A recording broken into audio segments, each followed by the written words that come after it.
Good evening, can you hear me? Hello, my name's Dan. Hi. Hey, welcome to tonight's In the Spotlight. It's the first of a bit of a series. And tonight's special guest in the Spotlight is, of course, Mr. Charlie Jemmett.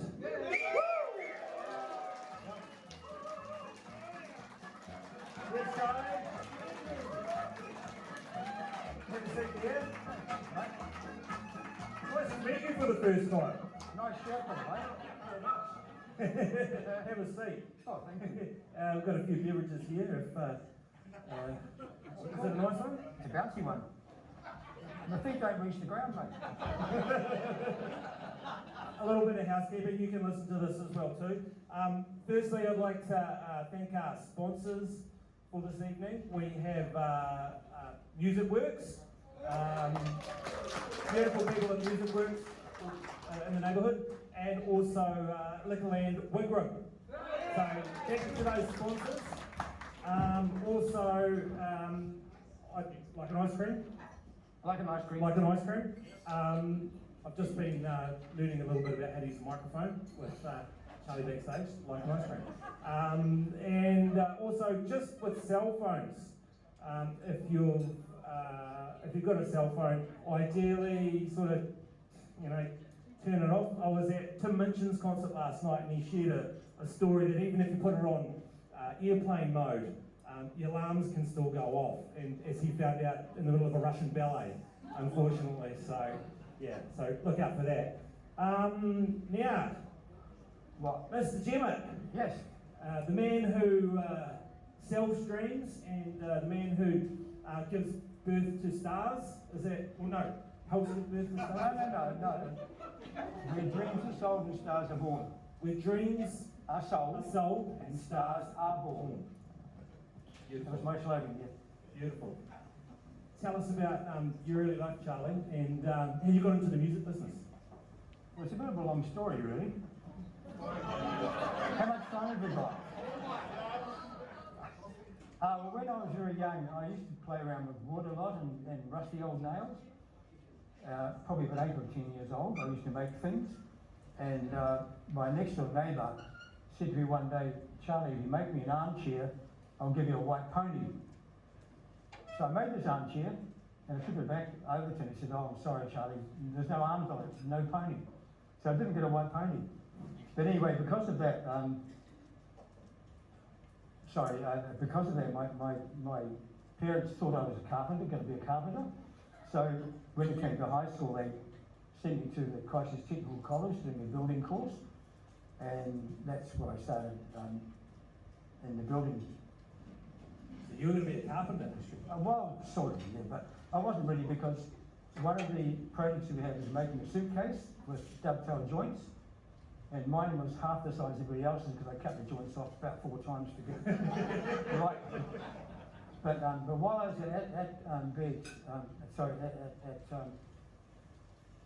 at Christchurch Tech, a man called Bob Stafford ran, and he was getting people to join Skipper's Harmonica Band, and so I joined Skipper's Harmonica Band, and I played in that band for probably about 6 or 7 years, I suppose. And then was it just harmonicas in the band, or were there? It was actually quite a big band. It was about probably 15 members. We all played chromatic harmonicas. We also had the bass harmonica, we had chord harmonica as well, and we had an accordion player, unfortunately. We had a drummer, and we had a keyboard player as well. And we had a conductor. It was actually like the brass band situation, where we had contests against other harmonica bands around New Zealand, mainly around the South Island, and we did these contests every year. Against other bands. Was it sort of your first exposure to music, or?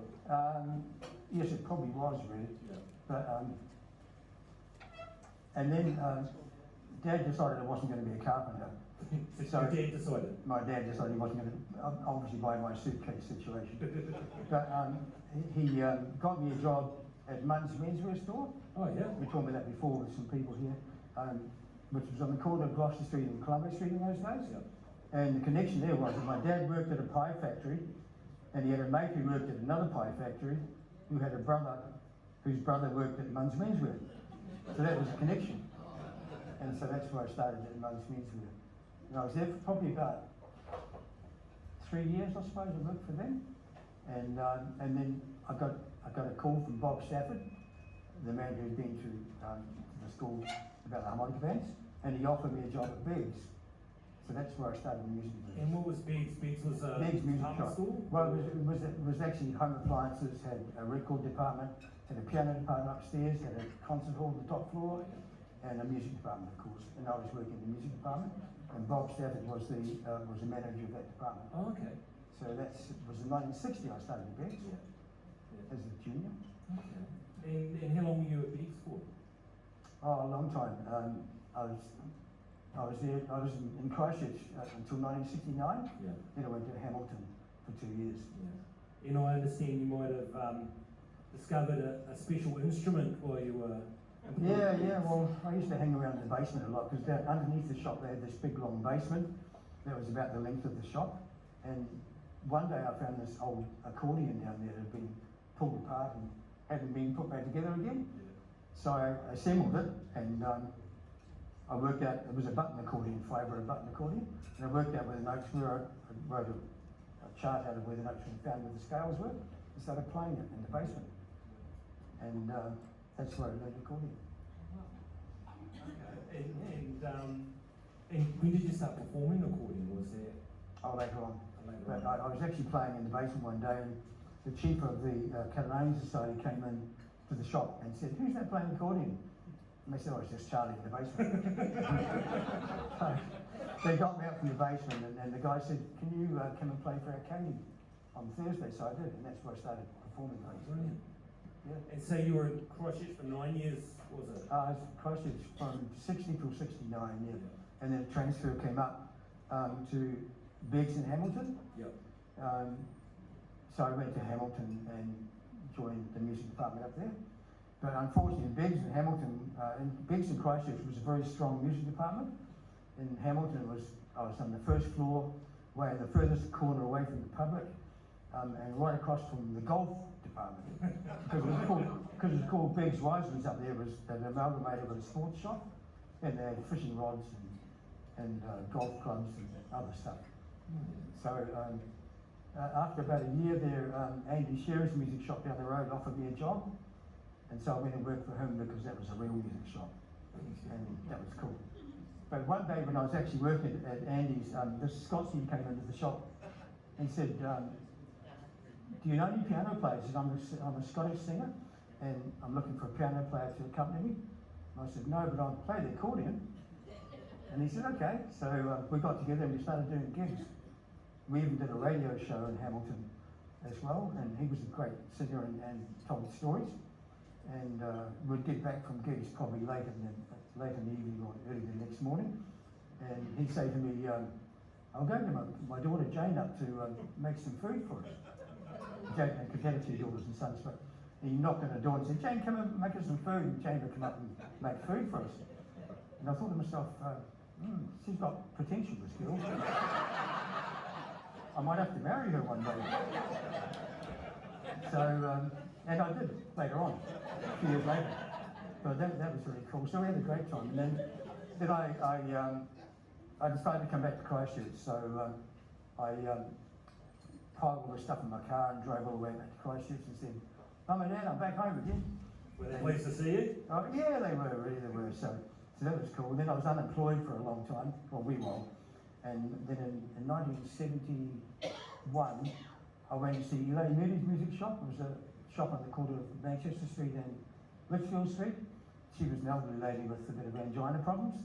And I thought, well, maybe I'd come and work for her and hopefully buy the shop off her. With a succession planning. That was my plan. Yeah. And so, but all my mates from 2 years ago came back, of course, to me, and I got the shop going so well that she didn't want to sell it to me. So that was cool. So kept putting it off and putting it off and putting it off. And eventually, about end of 1972, I said, "Elaine, I'm leaving." She said, "I'm going to start my own shop." She said, "You won't succeed, Charlie, you won't succeed." And I said, "Oh, well, that's cool." So then I was unemployed again. So back home again. And then a friend of mine said, there was a shop going in Gloucester Arcade. There was one shop left in the whole arcade, right at the very far end next to Minson's, and there's a hairdresser shop next door. So I went and looked at the shop, and that was cool. So I signed up for a lease for, I think, $450 a month, and I had really no money. And I started the shop there. And a guy called Wayne Collins, a friend of my guitars, designed the bubble dove, this bubble dove I got here, and I put the sign outside the shop. And I was lucky that a lot of my suppliers gave me consignment stock, which I didn't have to pay for until I sold it. So that got me going really well. And that shop was really excellent. But I was going down, I left the shop one day to get some lunch, and this elderly guy was walking beside me. He didn't know I owned the shop, and he said, "Some strange guy going in that shop." I said, I know. Anyway, I was there for 8 years, and so before then, in 1970, that was in 1973 I opened the shop. In 1975 I decided to separate the shops and get the drums into a separate percussion shop. So was that because of space, or? Yeah, mainly because of space, because the shop was actually packed to the roof with instruments, and the drums take so much room up, you know. So I bought a jeans shop in Armour Street. A jeans shop? Jeans shop. Okay. Complete with all the stock as well. and so we sold jeans for about 4 or 5 months. And tops and things, before we got the drum shop going. And I had a friend of mine called Steve Saxton, who ran the shop for me. So he ran the jeans shop for me. And then we had the 2 shops going. That was called CJ's Percussion. And again with a bubble dove as well. That went with it. Then in 1980 I decided to, a friend of mine had owned the record factory in Clumbo Street, Dale Richards, and he had a big space upstairs, the shop that was just being used for storage. So the record factory was kind The record of factory was a really popular record shop. Okay. At 637 Colombo Street. Yeah. They had this big space upstairs that was just empty, and he offered it to me, and I said, "That's cool." So I brought the 2 shops together again, back into CJ's Music Store again, and we moved into that space. Was it hard getting everything up the? There were no windows, basically, yeah, just a sign saying CJ's with an arrow pointing upstairs. Right. But that shop was really successful for me. It was during the 80s when things were very buoyant. And I remember one year I had a tax bill of $65,000 and no money to pay, of course, because I put it back in stock. But I paid it off over a few months. But yeah, so that was a really successful shop. Yeah. And we were there for quite a long time. And then there was a shop called Sidney Wells in town, a music shop. Yep. Sidney's son David was a real estate agent, and he said to me, "Charlie, I've got this space in the old Farmers Building in Castle Street," which was quite a lot bigger, Yep. and offered that to me. So I moved everything from Colombo Street Down the stairs. downstairs to Castle Street. Yeah. Now when I was in Colombo Street, just to tell the story, is that somebody broke in one night and broke a window and got into the shop and stole a John Lennon Rickenbacker guitar I had, and just disappeared. But I mean, he had the whole shop open to him, and he took that one guitar. It was rather weird. But anyway, when I went to Castle Street, I had the case left, so I took the case with me, as you do. So we were in Castle Street at 218 Castle Street for quite a long time. It was quite a big shop. Okay, just on guitar cases, I remember hearing a story about you might have kept your takings. Oh yeah. Well, yeah, when I was in Gloucester Arcade, I decided to put a safe on the floor because that was safer than putting it anywhere else at night time. Yeah. But unfortunately, I got the lid of it jammed, so I couldn't get it on or off. So I couldn't get into it. So I started putting money into guitar cases in the pocket of a guitar case out the back. And one day this guy came in and said, "Charlie, I bought a case off you yesterday and had all this money in the pocket." Oh, okay. My takings for the last week. So I got in the back end, very, very honest, very good. So you've had a few honest Oh, most of my customers are honest, most of them were. So you're in already. Sorry. Wait, so you're in you moved to Cashel Street, the old Farmers Building. The old Farmers Building, yeah. It had 8 steps up to it. And you might have seen the photo up there, but one day I bought this Fiat Bambino of one of my customers, and I painted up red with a big American flag on the front. and put a couple of things, number plates saying CJ's for PV. And we drove it up the steps. We put 2 ramps down and drove up the steps into the shop. And I gave it away as a prize from anybody buying a PV product over that month. So that was quite cool. I remember Steve Hyde driving it up there with his head up the roof, you know. The door was only that wide, and because the feedback beat him, and he just stuck through. As yeah. So that, and so, how long were you there for in that building? I'm not sure. I was there for quite a long time actually. We had a lot of things in there. We had a guy called Michael Fix did a concert for me in there, Yeah. and another guy called Martin Taylor.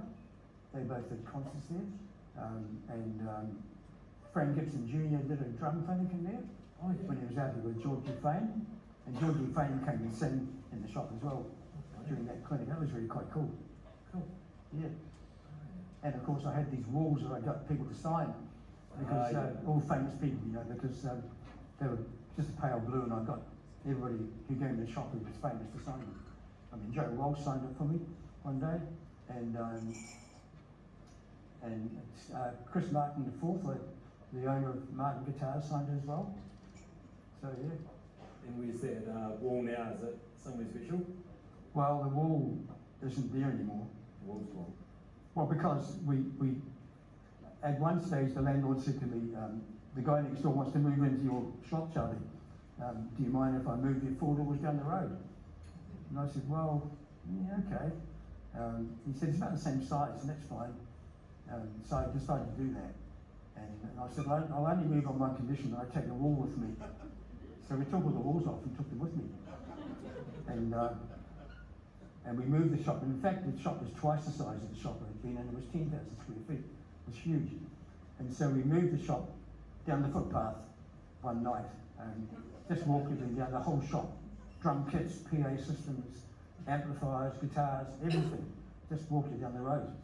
And a friend of mine, Sharpie, who's here tonight, turned up with this big sort of trolley thing with big metal wheels on it. And he said, "Shut up, come and give me a hand." And that was quite cool. He helped me move the stuff down the road. But as we're doing it, the police pulled up and said, "Excuse me, sir, what are you doing, sir?" I said, "I'm just moving my shop." And so that was cool.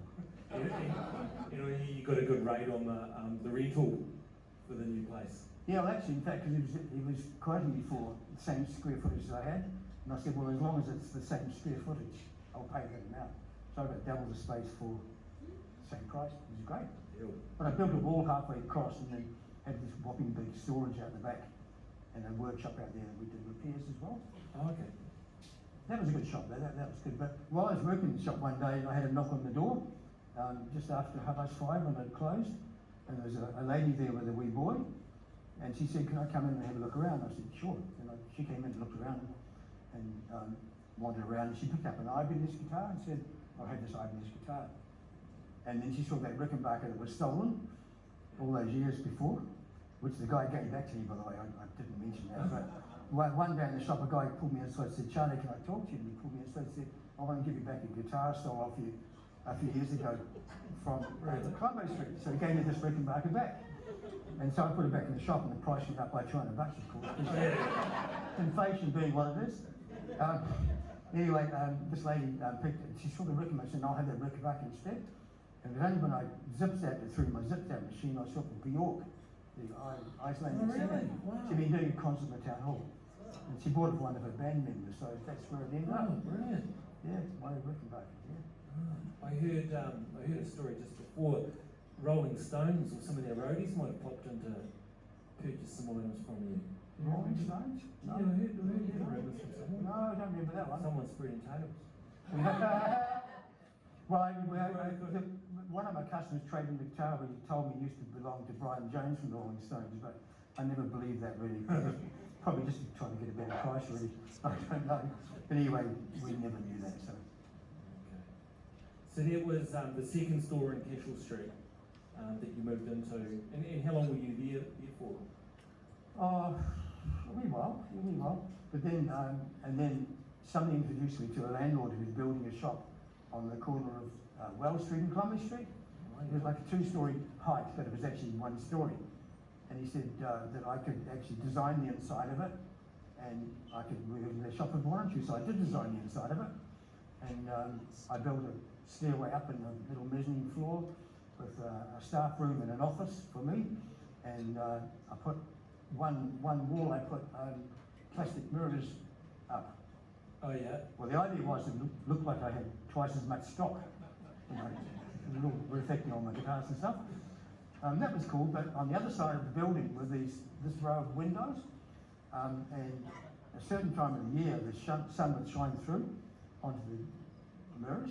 And one day a guy said to me, "Charlie, one of your drum kits is on fire." and the sun was shining through and shining off the mirrors onto the drum kit and set fire to the plastic coating. And then probably a couple of weeks later, one of my staff, Steve Hyde, was working on his computer and his jacket went on fire. So they weren't a good idea, really. Not a good idea. Anyway, so that was the Plummer Street shop. Oh, little question here. A question? Did you build the mezzanine floor yourself? No, I'm not that clever enough. I'm not a carpenter, remember? No, I had a friend, I'm not sure who did it, somebody that built it for me. Yeah. And do you know if they still have a mezzanine floor across the road, or? Mezzanine floor across the road? Yeah, with the new tenants, as it were. Oh, you mean peaches and cream? Peaches and cream, for those who don't know. Well, it's very interesting because when I had the shop on the corner, I was CJ's music store, of course. But down the road further was this place called CJ's Massage Parlour. And I always told people that was the business that made the money for me. But of course it wasn't my business. Was it? I don't think it was. Or maybe now's a good point just to make an inquiry about a band that you've got a connection with, the Dance Exponents. Oh yeah. Yes. When did what sort of era or stage? Oh, that was at 218 Castle Street, the first Castle Street That was shop. the first Castle Street. Yeah, the one up the 8 steps where I had the Bambina. Yeah. I had a notice board in the shop where people could put their name up if they're looking for bands, or bands looking for people, and they all put their names up on the board and found themselves through that board. But they used to hang around the shop during the day, because I used to have a sort of an open policy about the shop. People just come and play if they want to, you know. There was no don't touch or, you know, ask before you pick anything up, signs, none of those. Just used to be free for all, basically. As it should be in a music shop. They're there to be played, aren't they? Of course they are. Yeah. And they were. And they were. And these guys got together through that bulletin board. Yeah.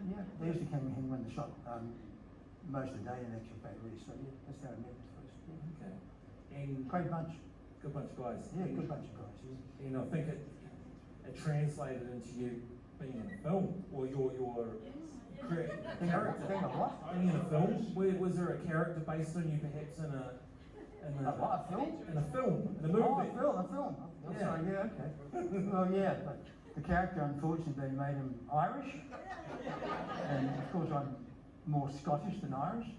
But he had an Irish accent as well, which made it even worse. And he swore. And I never swore in the shop, so a bit over the top really, but that was cool, mate. And the shop was nothing like my shop. It was a wee tiny shop, had records, which I never had records, but it was okay. Yeah. It was cool. Cool.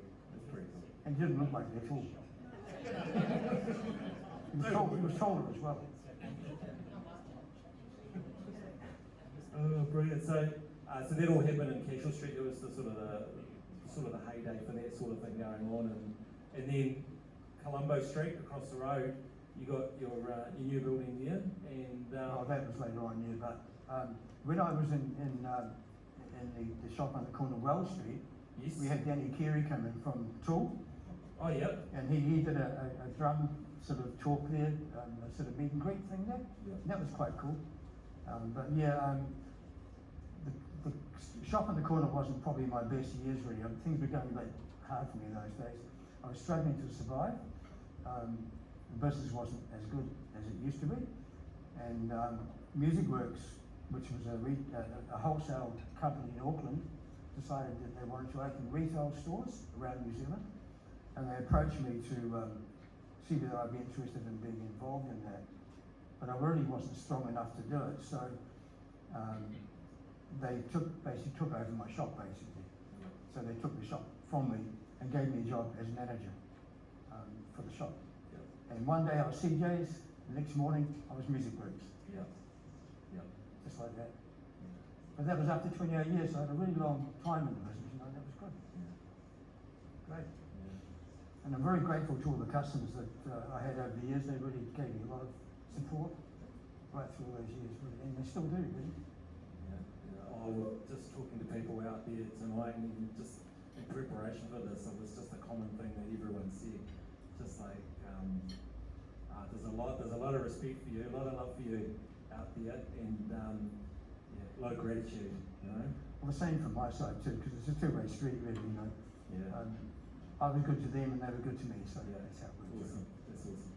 Yeah. And then you shifted over the road. Well, then we moved across the road to where it is now, down next door. And I ran the shop for them until 2014. Yep.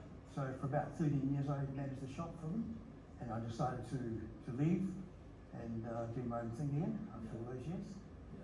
So I'm an individual, I like to work for myself, basically. Didn't like having bosses, basically.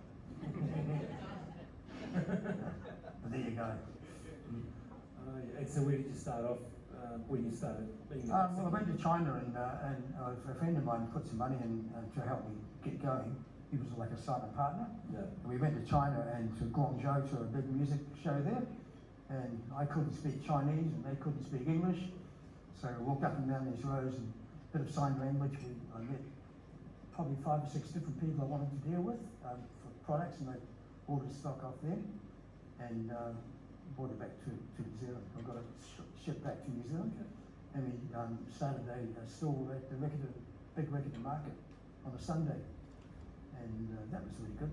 Cool. You'd had a few trips to Asia before, had you, for meeting, visiting? I've been to Japan, but Japan. Well, we had trips with Yamaha because in the 80s, if you sold enough product, you got a free trip to Japan, all expenses paid for 10 days, and I won 2 of them, which is really cool. So I had to be to Japan, but not to China. Interesting place. The thing about China is they all go around on bicycles, which is really crazy. But they were demolishing this building just around the corner from where we were staying, and when we demolished the building here, we had trucks, as you know, put the stuff in trucks. They had bicycles. They take all the stuff away on bicycles. Crazy. They do in China. But I felt good there because they're the same size. I could look them in the eye. Really cool. What was in the containers coming back from China, or the container? Was it what was the main instrument that you were? We went with ukuleles because they were very popular. And that was my main thing. Ukuleles. I had guitar bags, guitar tuners, strings, heaps of guitar bags. I've still got heaps of bags. I bought too many, basically, but I've got lots of them, shared at home. But mainly ukuleles. Okay, cool. Because that was the market at the time, really. And we sold ukuleles, mainly. And then you started up at New Brighton as well too. Well, I was at Rickenham for quite a long time, but then I decided to branch out a bit and go to another market. It was a different day, was it? The market was on a different day? On a different day, yeah, because at Rickenham it was Sundays. But I tried the Littleton market, but you had to be it was like a farmer's market, so they wouldn't let me in there. So I found that the Brighton market would, so I went and joined the Brighton market. And that's a great wee market. It's a very community-minded market, and just nice people. It's a nice market. So then I left Rickenham market at the lockdown time. I decided it was time to get out of there because it was always on a Sunday, and I was playing in a K band at the time, and we did gigs, and we finished probably at 2 in the morning. I'd get home probably about 2:30, 3 o'clock. Had to get up at 5 o'clock in the morning to go to my storage, to load the van, to go to Rickenham market, to get going by 9 o'clock. So it was pretty tough. So I said, no, I'm not doing this anymore. Not doing this anymore. And I didn't. Fair enough. So I went to the Brighton market and that's why I'm at the Brighton market still. Yeah. But then I decided to, when we had the shop initially in Riccarton, or the store at Riccarton, we called it Guitar Cases Plus. Yep. Limited, that was the company. I decided to change the name to CJ's Music Store. I changed store to store, so it's now called CJ's Music Store. And it's got the bird logo again. Brilliant. So the bird's back with me again. Bird is back. Can't get away from it. Oh, that's great. And so, what time do we visit you on at the market? It's from 10. It opens at 10 in the morning Yeah. and goes till 2 in the afternoon. Brilliant. It's a great market, but right across from me we have the pirate band playing. Oh yeah. It's a bunch of pirates, as you can imagine, all dressed up like pirates, but they're great. And I counted the number of people in the band one day, it was 27. Like a bleeding orchestra. But it's a really good band, a fun band, and they play right across from me, which attracts the people to my end of the market, which is great. So speaking of bands, I understand you've been in a number of bands over the years. Yeah, they keep kicking me out, unfortunately. No, not really. But I played a few different bands. My first band was a Skipper's Harmonica Band, of course. Yep. But that's why I learned to read music and learned to sight read. It was a really good grounding for me. I also played in a wee folk band in Hamilton, but that was very short-lived. I played mandolin in that band. The problem was that the very first song, we played at the Pigeons Folk Club. The very first song of the night, I got my genuine tortoiseshell pick hooked up in the strings and flicked out into the crowd, and that was the end of my gig. So that didn't last too long.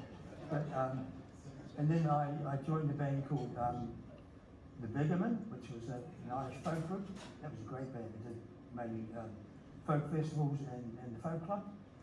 Of course, I was in Phil Garland's Bush and Cayley bands. Canterbury Crushing's Bush and Cayley band for many years. That was a great band as well. We also did festivals as well and that sort of thing. And of course, more recently, I've been in the Cayley band, the Incredible Cayley band. Yep. And we did weddings and birthdays mainly, all over the South Island. I understand you might have played bass at one point. Well, yeah, I also played bass harmonica actually one stage too, because when I was in the harmonica band, Larry Adler came out here one year to do concerts, and we had an evening from the Beggs, and we started a wee group called the Adlerians, after Larry Adler, of course, and I played the bass harmonica in that. It was like eating a corn cob. It was a two-row thing, and just like eating a corn cob. I played that for a while, but then I did play bass, but what happened there was, when I was working at Eli Moody's music shop, a guy called Neil Peterson came to the shop and he was in a band called Spencer, and he said, "Charlie, our bass player can't make it on Saturday, can you play bass?" And I said, "Well, I don't play bass." He said, "We work in a music shop." I said, "Yeah." I said, "Oh, okay." So I took a bass home and I learned where the notes were, and I did the first gig at the Kaiko Workingmen's Club that Saturday, and I said to them, "What key are we in, guys?" "G." "Okay, hang on." I found G. And I played so many wrong notes, and nobody knew, nobody notes really. And it was one of those 3-chord bands, they only played 3 chords, everything. And I taught them what a minor chord was, I love minor chords. And they started playing minor chords. "Oh, that sounds good, Charlie." I educated them. Well, that's good. As you do. Yeah. As you do, yeah. Oh, brilliant. So any other sort of tales you want to share? Any Other sort of sort of stories? Tales, yeah. Not really, I don't think, no. I don't think so. Well, if we've got a... And Oh, sorry, I got one that I'd need to... Oh, you've been to the PV factory and... oh, yeah. Yeah, of course, like the Yamaha trips, if you sold enough product, you got a free trip to America, to the PV factory. We did 2 trips to America to the PV factories. We went through the whole factory. That was great. Really good. Brilliant. Yeah, cool. Yeah, there was one quite other a few thing. free trips, really. Yeah, that's good. Okay.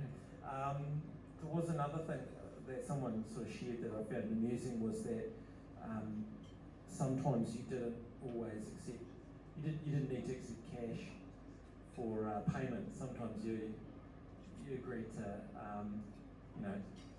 accept payment in other forms. Oh, well, yeah. They had nothing yet. Well, the thing was, I saw a thing on TV about the car dealers in America having trouble selling their cars. So they started trading in horses and sheep and pigs and stuff, just to get, and then they flipped off the sheep and sell them to other people. Well, that's not a bad idea. Actually, I traded in a TV set, traded in a motorbike, but I actually sold them to the shop to my customers, so that was quite cool. Yeah, I did that quite a bit. So it wasn't just jeans. Yeah, well, that's good. Hey, you might have seen that there were some questions asked. Some people asked some questions to ask you, so I've got a couple of questions, and then maybe we open it up in case anyone else has. Oh no. As long as you're gentle. So Dean Smith, I don't know if Dean's here. Dean worked for me as one of my staff members for a long time. Really cool guy, a very good guitarist. Yeah. Dean had a question about one of the pictures that are scrolling up through the screen here. You might have noticed a picture of Mr. Joe Walsh wearing a very fetching scarf. Is there a story there?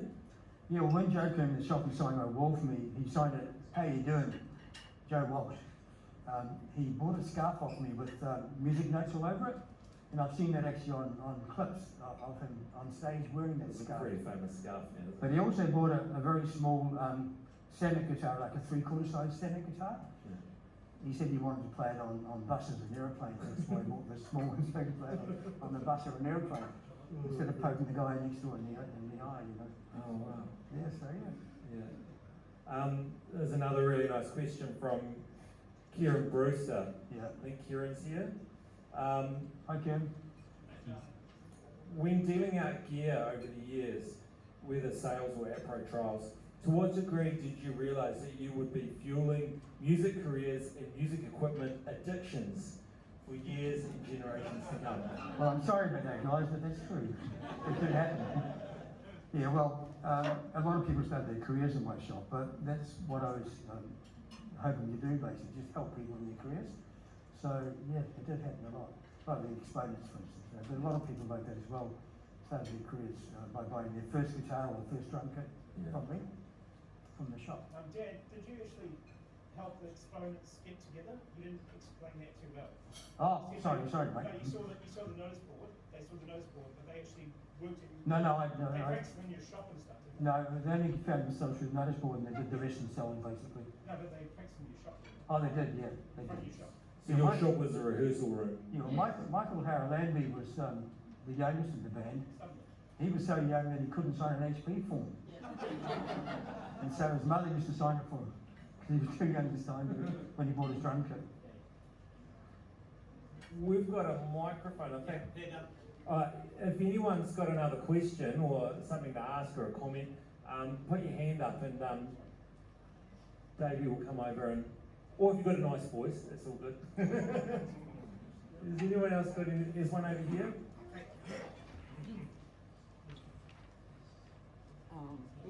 Well, it should be on.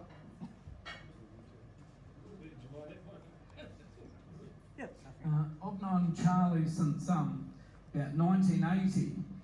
Who are you? And I'm here, Charlie. Here, Oh, I Charlie. see, now I know who you are now, mate. Yeah, and I can tell you that every single musician that I have ever met that's had anything to do with Charlie has all had very special, wonderful words for him. And he's guided a lot of people and helped a lot of people in the industry. And he's absolutely passionate about what he does. And it shows that here today by all of you coming along here. And he's also lost a lot of very close friends. He's lost close staff members that have passed away, and many band members that have come through New Zealand and come right from the bottom, and they've passed away with people. We know them on stage as wonderful entertainers, but they may have started with meeting Charlie and asking, please, I'm going to make it one day, please can you help me, need a guitar, I need this equipment, this amplifier. And he's been there to get people started And I'm sure that he's also been burnt by people over the years as well. Lost money on quite a few deals. Trusting, it's all about trust. You can't trust everybody. So Charlie has been burnt, and he's also been respected by many people because he trusted them and helped them to get their leg up in the music industry. So thank you, Charlie. That's all right.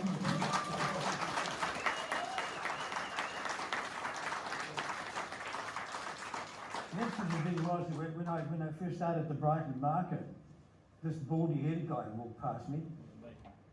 Not you. And he came back and gave me some money and said, Charlie, I want to pay you for a guitar I stole out of your shop about 20 years ago. So there you go, you see. It does happen. I did a lot of rap pros, as you probably remember, Ron, as well. But most of them came back. Some didn't, but most of them did. So yeah. I figured that, you know, when people want to try a guitar or an amplifier, you can't really try it in the shop. You've got to try it in your home. So I gave them it overnight to take it home and try it, and that was cool.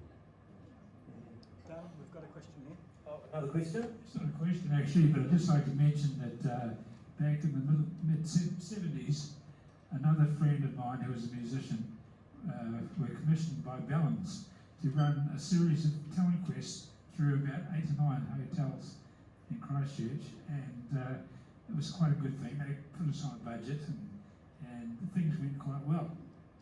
And after it was all over, we found some really good singers, and that I found out after a while that I run into them.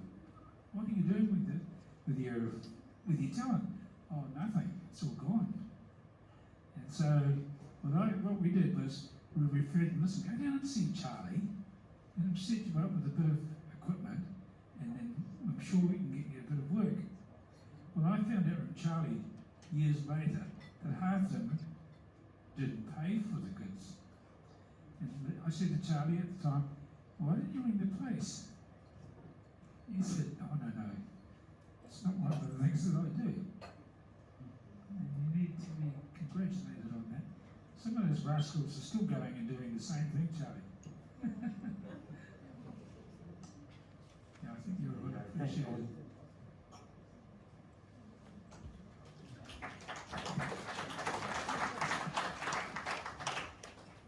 Just following up from that, when Dad first started at the markets, he was also starting on TradeMe, which was very exciting. Dad with the technology world, he was learning new things, but unfortunately he didn't keep a very close eye on Can it. you use the microphone like an ice cream, please? Talking about your stint with TradeMe, Sorry.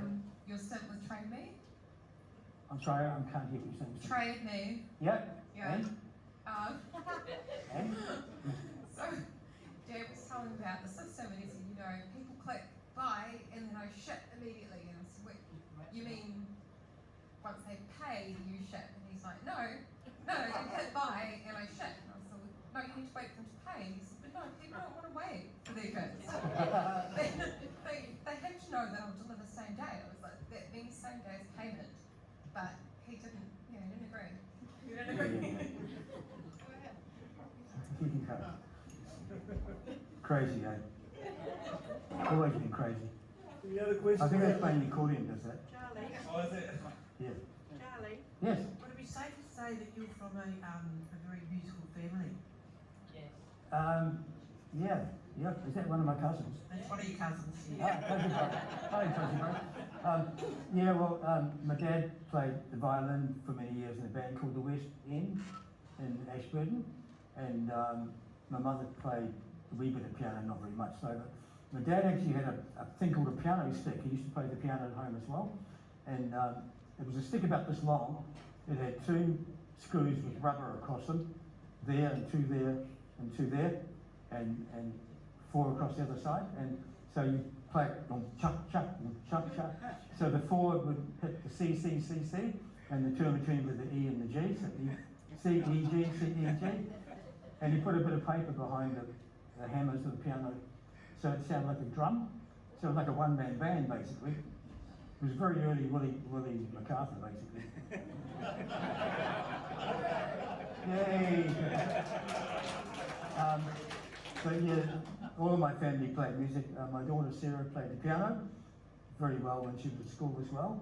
And my son DJ plays the bagpipes, of course. My other son played the clarinet for a while and keyboards as well. Jane played the flute. So we've all been musical, really. And the guitar. And guitar, sorry, Something yes, happens and to my guitar. guitar. I'm sorry, yeah. What happened to the guitar? I sold it. And my keyboard. You didn't sell it. Well, it was not tied down to get sold. You loaned it to somebody, but they didn't give it back. Yeah, that's what happens. We won't go there. You won't go there. You won't go. Oh, we're about to close. Yeah. Anyone else out there with a question? Or I think there's one more out there. Hey Charlie, it's Kieran here again. Just a follow-up story from, I'll stand up so you can see us. Follow-up story from when you had Danny Carey come through the store. Yep. So we'd been in the store about the weekend before, putting grubby fingerprints over everything as young kids want to do. And I think we'd probably been playing some Tool tunes very badly, and I think you might have heard that. And a group of us were at work on the day of the concert. We're trying to get the hours out of the way so we could go. And the phone goes. I thought, that's weird, I know that number.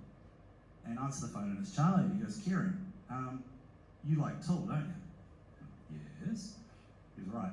You need to be here. It was like 2 o'clock or something. And of course I didn't finish work till 5 o'clock. So you've never seen a group of bogans move so quickly. Here we are lined up outside the shop on Colombo. This weird minivan pulls up and out comes the tallest drummer you've ever seen. And you gave us the opportunity to meet and greet with one of our musical idols that day. And that just really showed how much you cared about your customers and people that came into your store. So yeah, never forget that. Cheers, Charlie. That's awesome. Thanks, Kieran.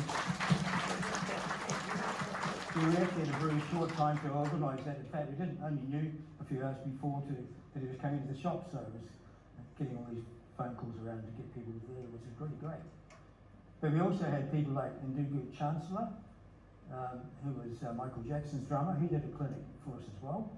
And Simon Phillips did a clinic for us as well. We had a lot of drum clinics around that time, really. Great.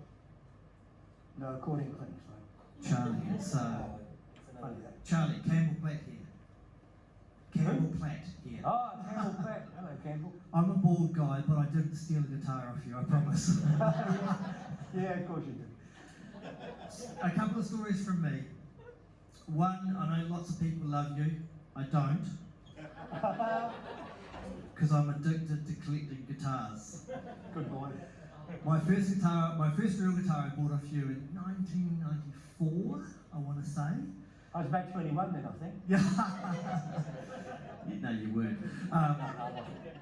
Still got it, Fender Stratocaster, just before they came out with the Stevie Ray Vaughan one. It had the Texas Special pickups. Yep. Beautiful guitar, still got it. My son plays it, awesome. And but one of the things I wanted to say about you is, so I grew up in the 80s and 90s and went to the music stores where you weren't allowed to touch things. And that was the thing about your store, is that you could go in and just give stuff a go. And thank you so much, because you put the dream and the heart of music in young kids right throughout the city. And man, I'm one of them. Because I could jump on a guitar, I could give a drum kit a go, I could play a piano. So thank you so much for your heart that you've gifted us all. Second thing I want to say, last thing actually, so I worked at the bookstore about 2 doors down from you, and I think I came to your store every single lunchtime for 2 years and asked you for a job. I'm now nearly 50. Why the fuck did you never give me a job? What was wrong? Look at me. And do you know why? Please tell me. I've talked to my counsellor about it. You're too tall, mate. Oh, shut up.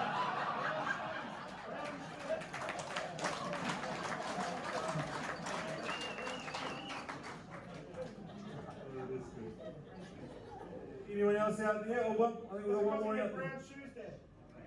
Something about brown shoes? Brown shoes. Ask him. Oh, brown shoes. Do we have a brown shoe story? Brown shoes. You don't employ with anyone with brown shoes, you tell me. Did I say that? Probably I do. Long time ago. Can confirm. Nobody with brown shoes. No, with the brown shoes. Did you wear brown shoes? We've got another question just over here. I think this looks like Tom Gregg.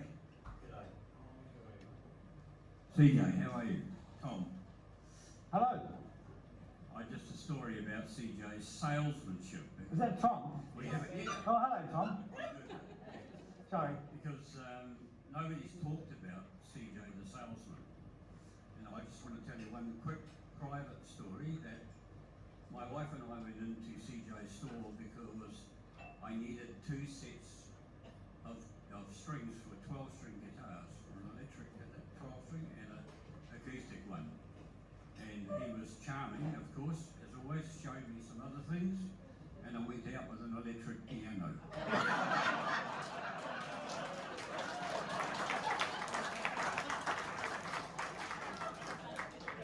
And we still have it. Thanks, Tom. How are we going? Is there anyone else out there? Or? Oh, yeah, there's-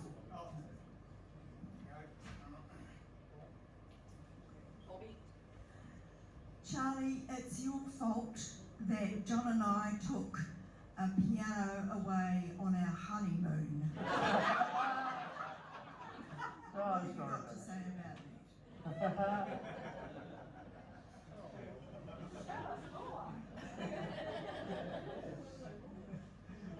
I think we've got time for one more if there's anyone else out there, otherwise.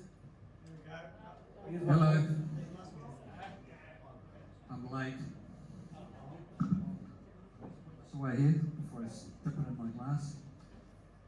I bought my first guitar off Charlie in 1967, and I still have the damn thing. It's guaranteed not to split. You know the type I'm talking about? Yeah, made in South Africa. Yeah, with the funny fresco all over the front. John didn't have one of those as well.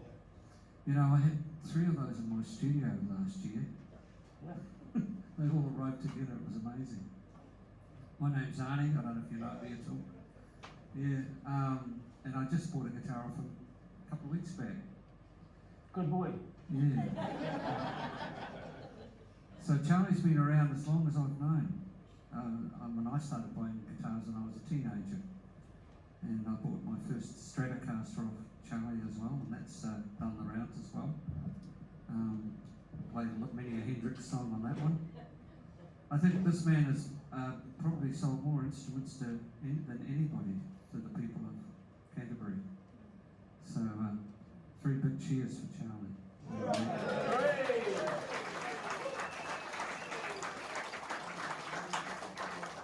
The thing is, I didn't actually sell them, they bought them off me.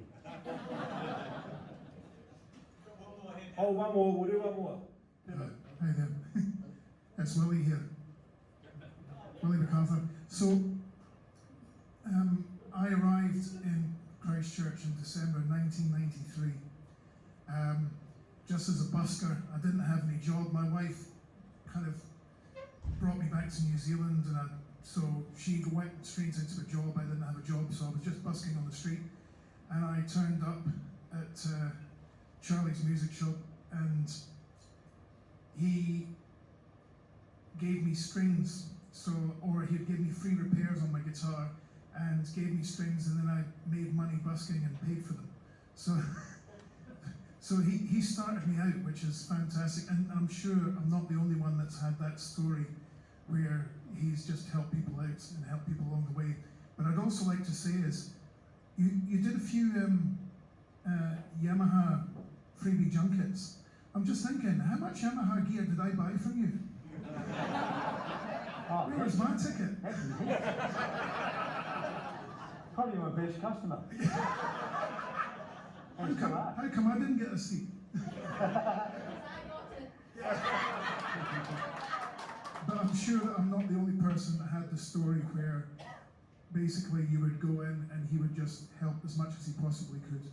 And I have to say, I consider Charlie as kind of like a bit of a surrogate dad.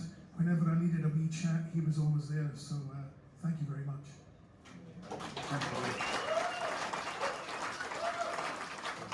Brilliant. Hey, thank you very much, Charlie. Thank you, Dan. It's been amazing. I hope you guys have all enjoyed it. It's By the been way, the shirt looks privilege. good on you, by the way. Oh, thank you. Never take it off. Have you paid for it? Good point. If you'd like to stick around afterwards, we'll be around for a chat, have another drink. Again, just wanted to say thank you to the sponsors, Music Works and Liquorland Wigram. Tonight's been amazing. I'm sure you'll all agree. Can we just have one last round of applause for this fantastic?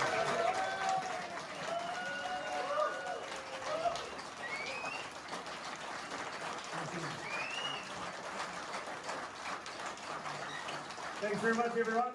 Have a good night.